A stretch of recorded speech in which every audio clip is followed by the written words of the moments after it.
তুমি যত বেশি মূল্যবান ততই বেশি সমালোচনার পাত্র হবে। মানুষ মরে গেলে পচে যায় আর বেঁচে থাকলে বদলায়। সেই মানুষটার ভরসা ভেঙ্গো না যে সব হারিয়ে শুধু তোমার ভরসায় বেঁচে আছে। কাউকে ছেড়ে থাকা খুব কষ্টের, কিন্তু তার চেয়েও বেশি কষ্টের হলো সে আসবে না জেনেও তার জন্য অপেক্ষা করা। একটা মানুষ তখনই একা থাকতে পছন্দ করে যখন সে দেখে সবাই তাকে ঠকায়। কিছু সম্পর্ক ভাড়া বাড়ির মতো, যতই তুমি সাজাও নিজের কখনো হবে না। আহত ব্যক্তি খুব সহজেই নিজের শরীরের ব্যথা ভুলে যায়, কিন্তু একজন অপমানিত ব্যক্তি নিজের অপমান হওয়ার যন্ত্রণা তত সহজে ভুলতে পারে না। কান্নার কোনো ওজন নেই, তবুও বহন করতে পারা অনেক কষ্ট। সব আঘাতের প্রতিশোধ নিতে নেই, কিছু কিছু আঘাতের বিচার হাসি মুখে উপরওয়ালার কাছেও ছেড়ে দিতে হয়। অতিরিক্ত আশাকারী মানুষগুলো সবসময় সবচেয়ে বেশি নিরাশার শিকার হয়। ধীরে বলো, শান্তি পাবে। অহংকার ছাড়ো, মুক্তি পাবে।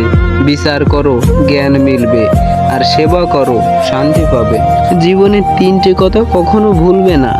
অতি আনন্দে কাউকে কথা দিও না, রাগের সময় উত্তর দিও না, দুঃখের সময় নির্ণয় করো না। মেয়েরা মাল নয়, প্রত্যেক বাবার রাজকন্যা। আর সব ছেলেরাই ধর্ষক নয়, প্রত্যেক মায়ের ভরসা। ধরে রেখে লাভ নেই, ছেড়ে দিতে শেখো। মুক্ত করার পরেও যদি ফিরে না আসে তখন আগলে রাখো। কেউ ভুলে যায় না, প্রয়োজন শেষ হয়ে যায় তাই আর যোগাযোগ রাখে না।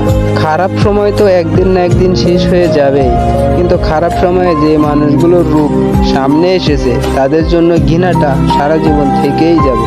একা থাকতে চাই, অনেক একা, যাতে নতুন করে কেউ স্বপ্ন দেখাতে না পারে, যাতে নতুন করে কেউ স্বপ্ন ভাঙতে না পারে। কাউকে ভুলে যাওয়া কোনো কঠিন ব্যাপার না, কাউকে ছেড়ে বেঁচে থাকাটাও অসম্ভব না, কিন্তু কারোর সাথে কাটানো মুহূর্তগুলো ভুলে যাওয়া খুব কঠিন। দরকার হলে একা থাকুন, কিন্তু মিথ্যা হাসি, মিথ্যা আশা, মিথ্যা ভালোবাসা, মিথ্যা বন্ধুত্ব, এগুলো থেকে শত শত হাত দূরে থাকার চেষ্টা করুন।